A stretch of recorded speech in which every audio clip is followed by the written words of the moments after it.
Good morning, everyone. Welcome to Hall B of day one of Trendo 22.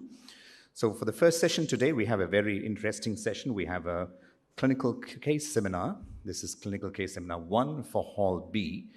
And the topic for today is titration of thyroxine, common mistakes in clinical practice. It's a very practical orientated topic. And for this, we have an array of endocrinologists to talk about this with clinical case scenarios. The speakers for this topic are Dr. Jayashree Gopal. Can I please ask her to come on stage? Consultant endocrinologist from Chennai. Dr. Kumarvel, consultant endocrinologist from Madurai. Dr. Vel Murugan, consultant endocrinologist from Puducherry. And Dr. Asha from CMC Vellore, consultant endocrinologist. And to moderate this session, we have Dr. Rajesh Rajendran from Chennai. So we have 40 minutes to go for this. So we have clinical case scenarios. And the way this is going to be set out is we're going to have cases with discussions with the panelists. And at the end, we will have audience interaction.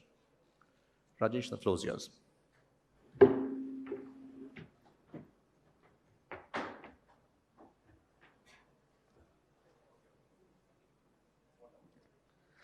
Thank you very much, Anand. Thank you for the kind introduction. So without further ado, we would like to move on and start for today. Can we have the presentation up on screen, please?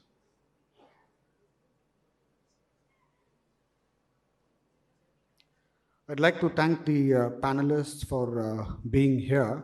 So how we're going to go about this session is I've got some hypothetical cases. So we will put up these cases and we'll have a discussion among the panelists as to how they should be approached. They are not any out-of-the-milk cases. They are just straightforward cases which we see in our daily clinic, cases which would go to general practitioners, cases which would be seen by obstetricians in daily practice. Nothing complicated, very simple, straightforward cases, and how to actually approach them and what mistakes are possible and what can be done to avoid those mistakes will be discussed by the panelists.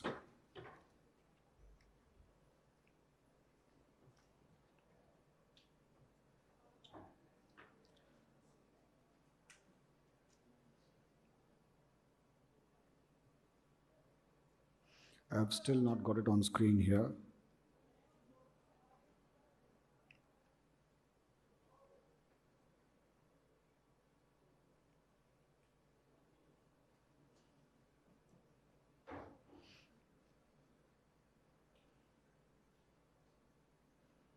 I've actually got it on my screen here, but it's not showing up on the main screen.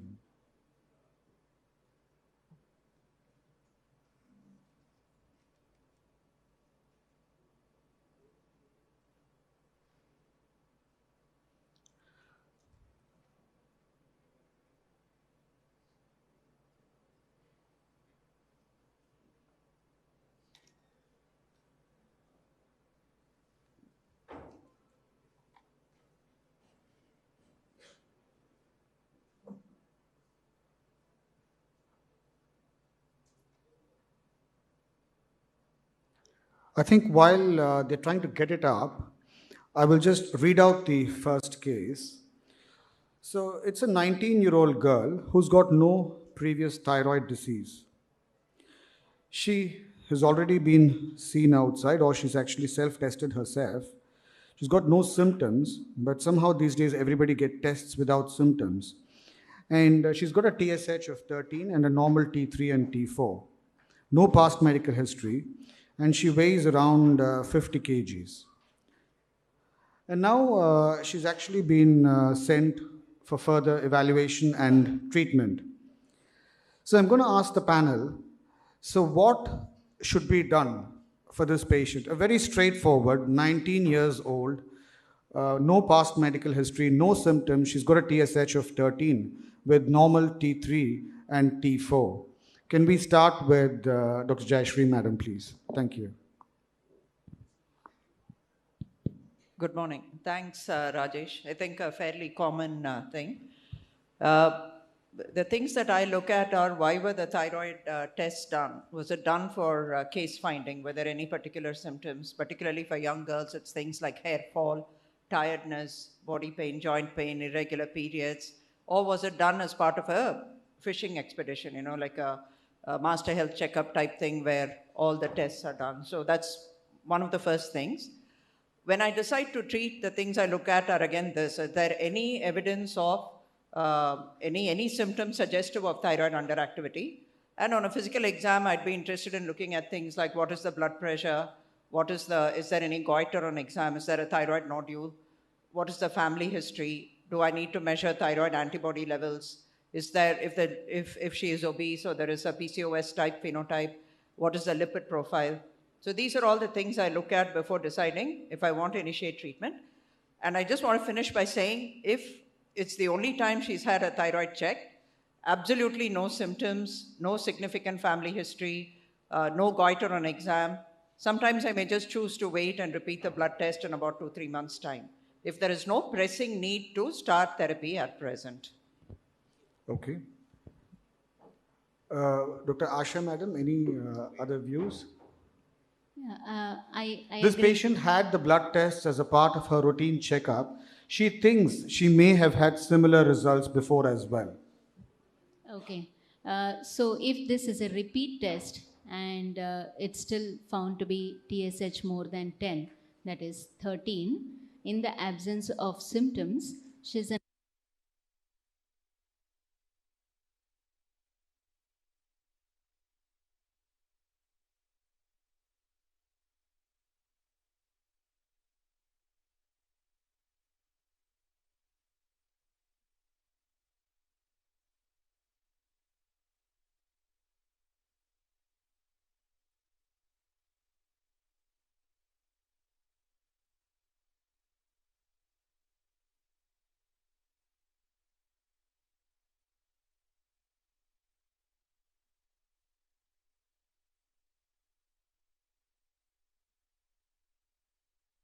who have TSH more than 10 are likely to progress to overt hypothyroidism over the next 2.5 to 3 years, especially if they are antibody positive.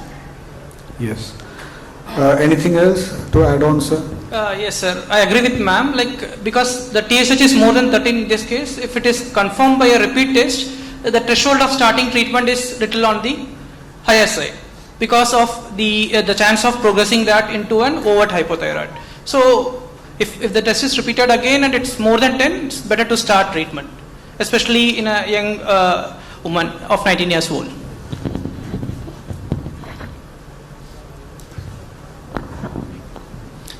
Yeah, I think this is a very straightforward case of subclinical hypothyroidism, and since it's asymptomatic, I think when you go by guidelines, any TSH more than 10 would require treatment, or for anti-TPO positivity it would be treatment, pregnancy, depression, dyslipidemia, infertility, they may require treatment.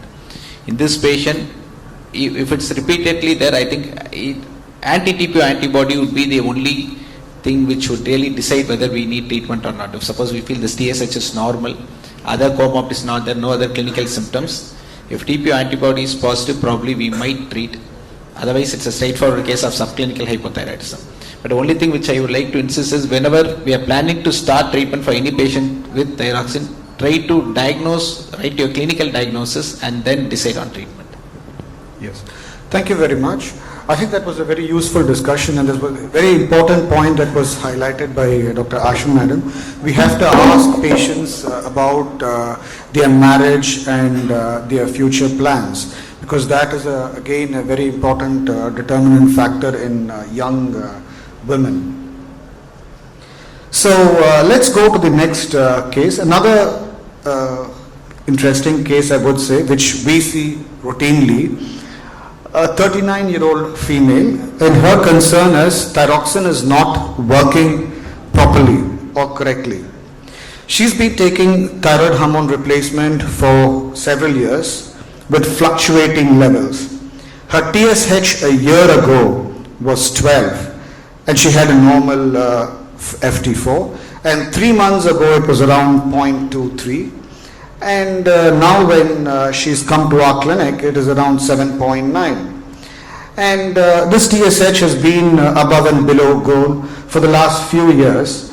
And she says she has been taking her medications properly, and she's been testing herself, and she's not been to a doctor as such, because she thinks she's capable of managing it. But now she's actually sought professional help because of the concerns in these fluctuating levels. So how are we going to approach this patient, madam? Again, this is not actually an uncommon scenario, and then we are left sort of scratching our heads about what do we do. So the things that I think about, have the thyroid test been done in the proper way, meaning has it all been done fasting, has it all been done, has she missed the tablets? Sometimes they say they are regular, and then you sort of go deeper and they'll say, oh, a week before I missed the tablets for a few days because I was out of town and I did not have the tablets. So that's a very common answer. The way I take it is, if in the last 1 month they've missed the tablet for anything more than 2 to 3 days, I would consider as a significant factor in causing an elevation of the TSH. Has there been any change in the brand? Sometimes I find that brand changes, which is not recommended, can cause some difference in the TSH. Third reason why the TSH may fluctuate in spite of the same dose would be weight fluctuations. Anytime people gain weight, they land up requiring a higher dose. When they lose weight, the TSH comes down, they may need a lower dose. Though of course the time frame does not fit that, but that is a third consideration. So weight fluctuations, has it been done in the same lab, has it been done in the proper way, has she been compliant with the medications? All of these things would go into determining why the TSH is fluctuating. Fourth and final reason, which is very rare, is truly there are people who cycle between hypo and hyperthyroidism. But there, if she truly is becoming thyrotoxic, hyperthyroidism, the TSH would be suppressed. You'd see a TSH value of 0.0 something, or very, very low TSH. So that has been described in the literature also, people who cycle between a hypo state and a hyper state. But it's something to keep in mind, because if we try to reduce the dose with a low TSH and they continue to remain thyrotoxic with a very, very low TSH, we may need to stop the levothyroxine for a while and see what the true clinical picture is. Thank you, madam. Madam, anything more to add, madam? I'm sure there is. Yeah. In addition to what Dr. Jayashree has just said, there are some more things to keep in mind, especially with concomitant medications, especially iron and calcium supplements. She's a 39-year-old lady, would have some aches and pains, would have been prescribed calcium.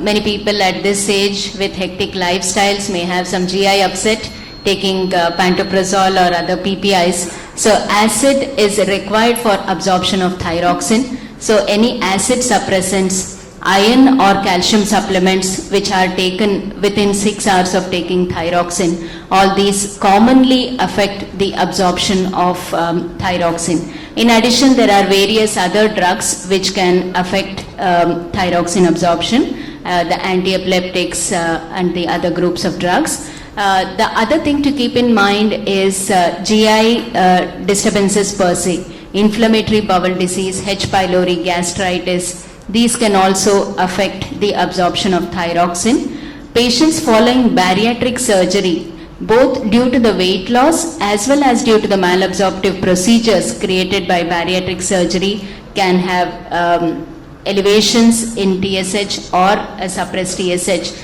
either due to weight loss or to weight gain. Thank you, madam.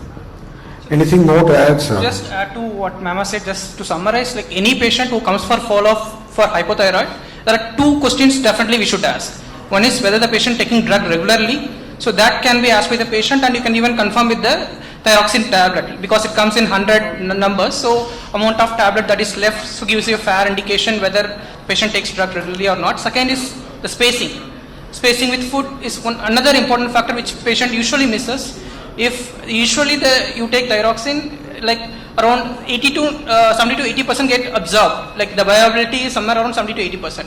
If you follow a standard precaution of at least spacing of 45 minutes, But if you just take tea or coffee immediately, like you don't expect that much bioavailability. So it will be somewhere around 10 to 20%. So these are the two things that should be definitely asked for every patient coming for follow-up, like having some the disturbance in TSH level, which was previously controlled. And as Pam has said, then further we have to decipher the other questions to get into the conclusion for such fluctuating TSH levels. Thank you, sir. Yeah, I have only one thing to add. I think it's very important to look at the expiry date of the most of the medications, because thyroxine, we take it's 120 tablets now. They have increased the pack size. It's 4 months.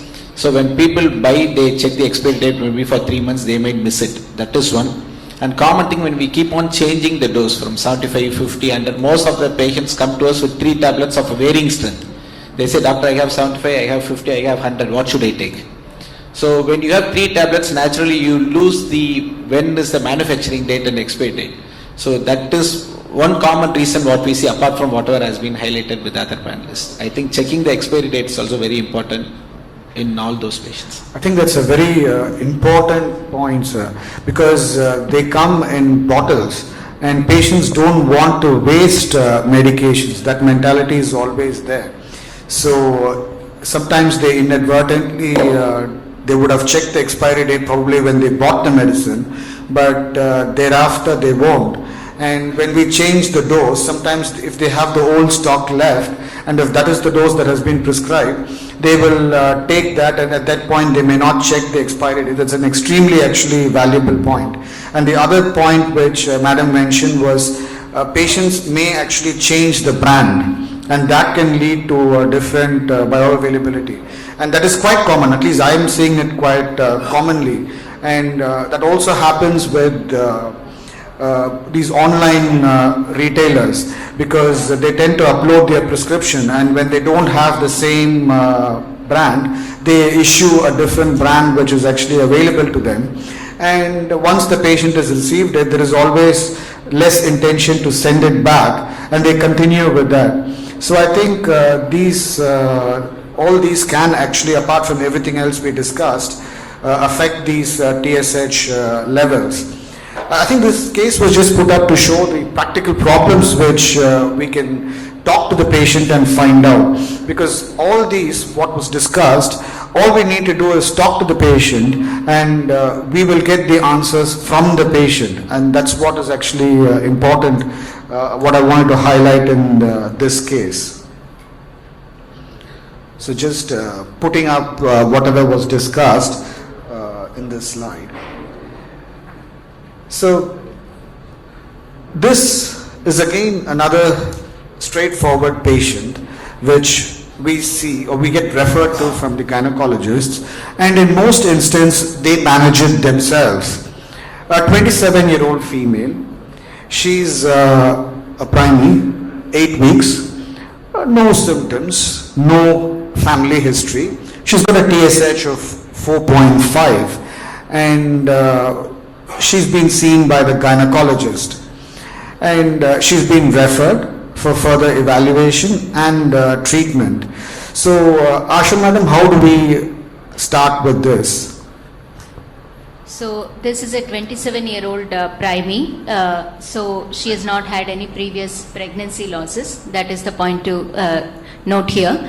Her TSH is borderline 4.5. This is definitely above the trimester specific range when we take the Western data into context. So the trimester specific ranges are listed here. For the first trimester, you would like the TSH to be between 0.1 to 2.5, second trimester 0.2 to 3, and subsequently third trimester as well. So why is this important? So during the first trimester of pregnancy, during the phase of organogenesis, the fetal brain development, especially the neuronal migration and the organization of the neurons, is dependent on the maternal thyroxine. The fetal thyroid has not yet started producing its own thyroxine, and hence we are very concerned about the maternal thyroid functions, especially in the first and early second trimester. So in this case, the TSH is borderline, this lady has not had any previous bad obstetric history. Looking at the case, it looks like she has conceived spontaneously without the need for any IVF or other kinds of treatments. So in this case, we would check the thyroid antibodies. If the TPO antibodies are positive, we may consider treating this borderline subclinical hypothyroidism. Again, the evidence is that in patients who are antibody positive and who have subclinical hypothyroidism, there is an increased risk of miscarriage, and hence when the lady comes in the first trimester, you would consider treatment. While in antibody negative patients for borderline TSH, treatment is not recommended until a TSH level of 10. But you may consider treatment even in antibody negative women, especially if there is a history of previous pregnancy loss and if they have conceived by IVF or other treatments. To just take ma'am's discussion further, Yeah, please. Thank you, ma'am. so to simplify that, if you get a TSH like this at the first trimester, if the TSH is more than 4, you tend to treat. 4 to 10, I mean, more than 10, there is no question that we have to treat. We have a clear-cut evidence. If it is 4 to 10, you around other side, you treat the patient with maybe around like not with the full replacement dose, but at least with 1 microgram per kg body weight. If it is between 2.5 to 4, is a gray area where still people are not sure what to do. So another parameter that can help you is anti-TPO antibodies. People say if that is positive, you still treat irrespective of previous history of abortions.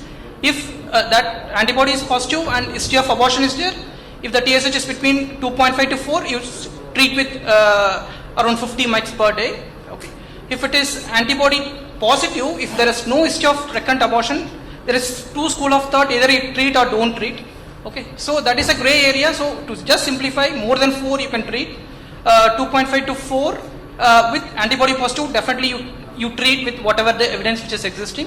The other thing is gray area, right? And the target to treat, like you, so once you start treatment, you get an XTSH after 4 weeks or so. At least in the first 20 weeks, you get the TSH every 4 to 6 weeks, and after that you can do it once in a trimester. That should be enough. And target is, like, if you want to have one target, you can just keep less than 2.5. So that could be one for like one size which could fit for every trimester, or you can follow the trimester specific range also. Sir, thank you, sir. I think here the major, I would not say it's some controversy here, is what's the normal TSH in pregnancy. Because it keeps on varying. For example, 5 years before, up to the TSH upper limit in first trimester 2.5, now it is 4. And again, people say, when you don't have your trimester specific normal range, because most of these are Western data, we may not have our own trimester specific TSH range. In such case, what the guidelines suggest is, whatever normal data what you have been using, you reduce in pregnancy by 0.5. So if suppose normally you take it, your upper limit of 4.5, you take it 4. So depending on whatever lab you use, you can decide on what it is. So though the guidelines might suggest you should treat more than 4, I may not really jump into and treat by taking these numbers. So I think this is the area where you have to use your clinical skills to decide what has to be done, because we cannot simply go by numbers. So usually I generally tend to repeat the values, especially in pregnancy, when you really don't have hardcore data to suggest the harm of without it, especially in this borderline cases, we should repeat it. Another thing where I would decide based on your T3 and T4 levels, because this is one scenario where I would consider T4 ranges also. If suppose I have a TSH of 4.5 and my free T4 is above the upper limit of nearing the upper limit of normal range, I may not jump in and treat. If suppose I have a TSH of 4.5 and my free T4 is lower limit of the normal range, I may consider treat. Though these may not be given in the guidelines, this is some clinical tip which I use in my routine treatment. Thank you, sir. That was a very valuable tip. And Dr. Jayashree, madam, your thoughts on this case? I put this up because there should be different opinions for this case, is what I thought. So I also tend to use a TSH of about 4 to consider treatment. And I just want to point out that when we looked at our data, at least in Chennai from one center, most of the sort of the upper 95th centile of the TSHs tended to be around 4.5. And I think that's pretty much the data from across India. I'm sure Dr. Asha also would agree. Whether it's studies from the north or from the south, the upper limit of the TSH in India in general is higher as compared to the TSH ranges that we've looked at from the literature in other countries, the Caucasian countries. So, and we also looked at specifically the outcomes in the group of pregnant women who had a TSH of between 2.5 to 4 and between 4 to 5 to see if there was any difference in outcome in the 2.5 to 4 who were not treated, and we found absolutely no difference in outcome. So I think the more recent ATA guidelines which says use a TSH of 4 in the first trimester to determine treatment is what I use, and it is borne out by at least the data from what we've looked at in our center. And this is on a fairly large number of people, almost about 1,800 pregnancies that we looked at. So first trimester, if she comes in with a TSH of 4 and above, in general I would go ahead with treatment. I think like Dr. Velmurugan mentioned, 2.5 to 4 is a little bit of a grey zone. So if I see somebody with a TSH of 3.6 say or 3.8, I would repeat, like what Dr. Kumaravel said, I would repeat it along with thyroid antibodies to see which way is the TSH going. Again, this is a little bit of a nuanced decision making. It depends on, like what Dr. Asha said, what is the previous obstetric history? Is this an elderly primey with recurrent missed abortions? I would be more inclined to treat for whatever it is worth. So the other thing that always I keep in mind is there any we always think of a minimal dose of levothyroxine as somewhat safe. Nothing much is going to happen if you give 25 micrograms, if you give 50 micrograms.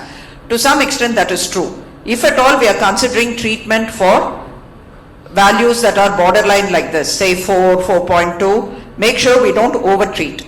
There is data from the literature to say that if you are overtreating people, we are keeping the free T4 at the upper limit of normal, it is associated with some adverse outcomes in terms of the fetal heart rate being higher, the fetal, it affecting the fetal growth. It does affect it does cause some amount of growth restriction to the fetus. So there is some detrimental effect to overtreating.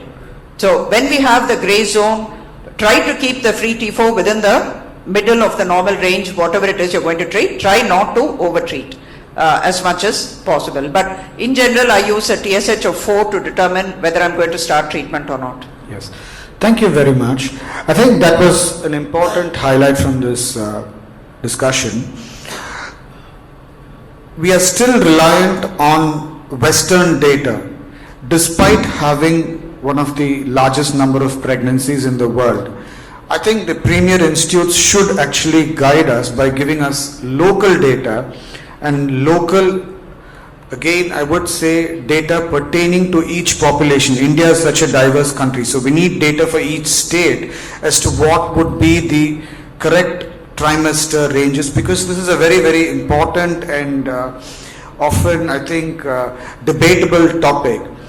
And right now, yes, the consensus is TSH of 4, but I still think we have to have proper Indian data published, and that would be possible from centers like Dr. Asha Madam's input. Thank you. But these are the cases which we see in daily practice, and yet these cases actually require a lot of thought before the decision is made. I think that is why I put up this case. So this is another case which we see in our daily routine practice. A 70-year-old male, and he's on a lot of medicines. He's got ischemic heart disease, diabetes, hypertension, and of course he gets a master health checkup, which he would do, and his TSH is 7, and he's been referred because the referring doctor is very keen that he started on thyroxine. So Dr. Kumaravel sir, can we start from you, sir? So how do we approach this patient? I'm sure this is the routine referrals we'll get. So again, when you don't look at the age, it's a straightforward case of subclinical hypothyroidism. So this patient, 70 year, again we know the TSH, it's a it varies between the various age group and your physiological condition of a state. Your TSH cutoff in neonate might be different, in infant might be different, children is different, and reproductive age group is different. It might be the same TSH. So in 70-year-old male, this TSH7, it is not too high. I would say up to 6.8, I would consider it's normal. But there are some data to suggest high TSH in person can increase the risk of coronary artery disease, and there is some chances of where it increases the carotid intima thickness and data. So these are data, but again we do have data to suggest when your TSH is slightly at the above range, it increases your longevity also. So this TSH of 7, I may definitely not treat in a 70-year-old male. Yes, thank you, sir. So like in a very old or elderly people, there are only two things to consider, sir. First, whether you want to pass it as a normal physiological change, which is that TSH with age increases. Like by 60 or 70, if you just take a population of 50 to 70 years old and do a TSH, most of them will have a TSH between 5 to 7, that is around 75%. So the first decision is whether you want to treat or not. If you decide to treat, and second is to decide like how slowly you are going to treat, because there is no urgency in replacing levothyroxine for a 60 or 70-year-old male, whether there is an history of coronary artery disease or not. So for this patient with TSH of 7, I think we need not treat, like we can just wait and watch. And if at all, like if the TSH is more than 10, for example in this case, if you decide to treat, then you start at very low dose of 25 or 12 to 25 and then increase only by 25 with careful monitoring of any history of recent onset angina or breathlessness or anything. So like when you start at when you decide to start a levothyroxine therapy for elderly people more than 60 years, you start with low dose and tell the patient if there is any history of chest pain, breathlessness or worsening symptoms of cardiac issues, they should just contact the doctor immediately. So once you do that, if there is no such things happening, then you can increase the dose by 25 every 6 weekly. Madam? Yeah, I think my colleagues have covered all the points. I just want to add a few things. One is, though subclinical hypothyroidism in the elderly has been shown to be associated with increased fatigability, their increased risk of heart failure as well as cardiovascular disease, prospective studies which have evaluated the effect of treatment on short term have really not established demonstrable benefit over short term in terms of improvement in skeletal health or the left ventricular systolic or diastolic function as well as the fatigue scores. So the effect of treatment is definitely not based on strong hardcore evidence, and hence with borderline TSH in an elderly person, it is safer to not to treat and follow up these patients. Thank you, madam. I don't really have anything to add, but I just wanted to ask a question to the panel, if you allow me. Yes, so, madam. what if this was a person who came in and they're asking for clearance for a CABG? What is the TSH cutoff you would use to give a clearance? Or how would you give a clearance for a CABG? And I'll give you 3 TSH values. Same one, TSH of 7. Is that okay? Sorry, Rajesh. Sure, madam, sure. The reason being because this is a common thing for people working in hospitals. You know, we get asked this all the time. So let's say a TSH of 7, a TSH of 25 and a TSH of 80.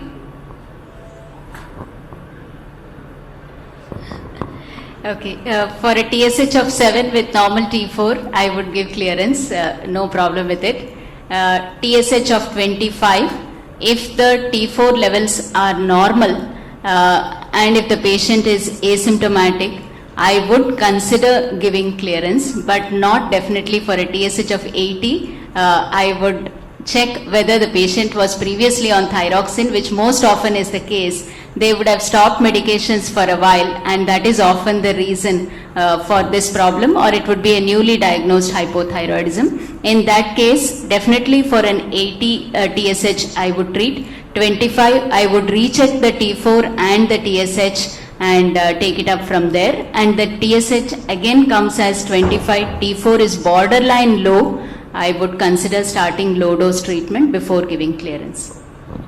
Like I agree with what ma'am has said, but same case, we have faced a similar scenario that patient was planned for a CABG and TSH was somewhere around 150. Okay, he has discontinued the treatment for about 6 months. So when we started the treatment with 25, he was fine. When it was converted to 50, he started to have chest pain. So in that scenario, we didn't progress further. We took the patient for CABG, and post CABG, we started to titrate. So like if the ceiling point here is angina, so it means you cannot increase the TSH, thyroxine further. So that is one thing that you may tend to see with such patients. I think I totally agree with the panelist. Once when you say when the TSH is 80, they are not fit for surgery, next thing they'll ask when can they be taken for surgery next. So generally the TSH takes at least 6 to 8 weeks to normalize. So in such scenarios we go by free T4. Generally what we do is you give thyroxine for 2 weeks at least, and when your T4 has normalized, we might consider for surgery. But again the issue is most of the anesthetists are not comfortable giving anesthesia when TSH is more than 20. They say you give clearance sir, but we have to face the problem. So generally anesthetists are comfortable when it's less than 20, but when CAB cardiac status is too bad, you want to do CABG as early as possible. I may put this patient on thyroxine, wait for at least 2 to 3 weeks. I may not wait till the TSH is getting normalized, depending on the condition of the patient. I think in many centers now the anesthetists are not comfortable if the TSH is above 10 itself. And I get many of the referrals for that as well. And even for local anesthesia, for cataract surgeries, I've had referrals from the eye centers saying they want an endocrine opinion before the patient can be taken up for cataract surgery because the TSH is above 10. So I think it was an excellent discussion, and the question that you had asked, madam, was very valid. So because CABG in most cases tend to be an emergency procedure, and as the panelists highlighted, that's how we should approach. So in that case, we have to take clinical markers like angina and actually T4 and not just focus on the TSH. But for this particular case, the consensus is we don't jump into treatment with these borderline values in the elderly patients. The more difficult scenario, I think, is when the patient has already been started a week ago. And that is what, to be honest, we see. The patient would have seen the local general practitioner. They would have started the patient, and the patient will come back and ask us for an opinion. So the question at that point is whether to take it off or not, but that's another individual decision, I think. So I think we are running out of time. I thank the panel members for the interesting discussion we've had on the four very common clinical case scenarios. Thank you very much. I'm not sure if we have time for questions, but if we do, then we will take it. Anyone? I think we do have time for a couple of questions from the audience. One question maybe. It's opposite situation. There could be some patients with newly detected toxicosis or who have toxicosis not under control. If they are planning for angiogram, because most of the iodine containing angiogram may aggravate toxicosis, how would you approach? Would you give a clearance, or would you ask them to postpone the angiogram till toxicosis is under control? So I've had some patients who went into atrial fibrillation and lost the patient. So in toxicosis, planning for angiogram, how would you approach?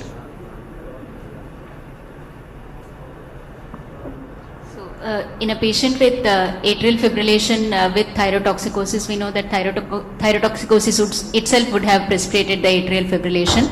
But in elderly, coronary artery disease is also a precipitating factor, so angiogram would be required. So we start treatment with antithyroid drugs. Usually you can control the thyrotoxicosis with antithyroid drugs in a week or 10 days, and then recheck the T4 levels, and based on that give a clearance at that time. Sometimes the angiogram is done on emergency basis. Shall I give one dose and then ask them to go ahead, because it is many times it's a primary angioplasty, there's emergency situations. Yeah. If it's an emergency primary angioplasty, the goal is to control the heart rate, which can be done with IV beta blockers during the procedure, and they can take up the patient. Subsequently, we definitely have to start antithyroid drugs. because of the use of iodinated agents, it's better to give them a dose of either carbimazole or PTU before taking for the angiogram. To just add to what Mama said, if it's an emergency procedure, then the decision has already been taken, right? You want to take the patient for the procedure. Then from our side, I think we can start treatment and then follow up and face the consequences. If something like occurs, then we should manage it. So there we don't have much choice, right? So we have to take the patient for the procedure and start the treatment parallelly and see if any other reactions occurs, then we should manage it.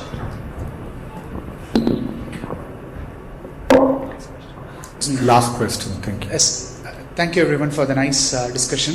Actually, my question is regarding the case number 2, where we had cyclical variation of TSH.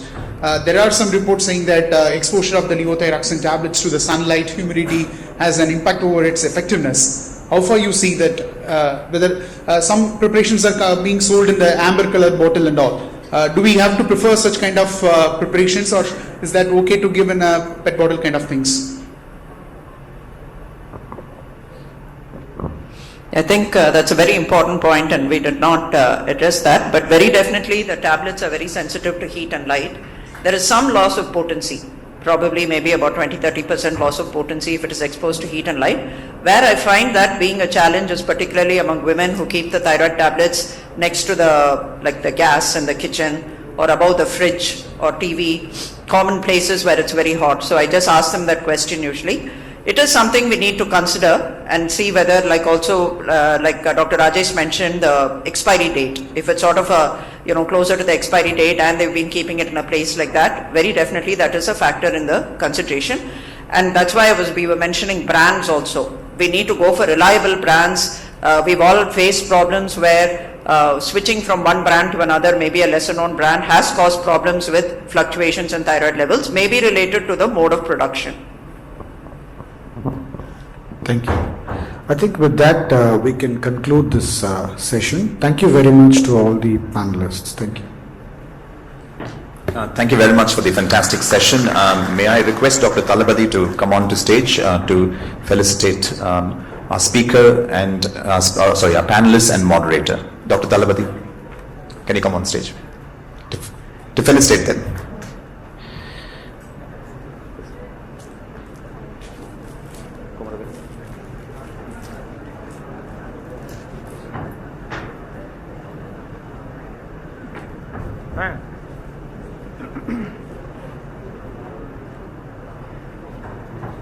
Right.